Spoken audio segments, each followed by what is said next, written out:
বাবার সাথে দেখা করে বেরিয়ে এসে তার মন ভীষণ খারাপ। সে বাবার জন্য আকুল হয়ে রয়েছে। ঠিক সেই সময় অভির মনে হলো যে সে যখন ঠিক এরকম মন খারাপ হয় তখন আইসক্রিম খেতে খুব ভালোবাসে।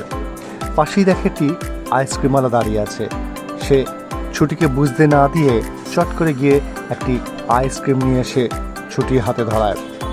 ছুটি ওর দিকে তাকিয়ে থাকে, বলে, মন খারাপ হলে তো আপনি আইসক্রিম খেতে ভালোবাসেন, তাই আপনার জন্য আইসক্রিম নিয়ে আসলাম।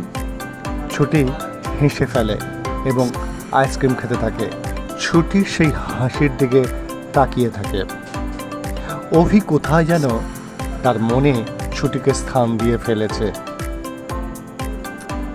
সে মুখে যতই বড়াই করুক না কেন তাদের কন্ট্যাকচুয়াল রিলেশন, বাট ছুটিকে অভি ভীষণ ভালোবাসে।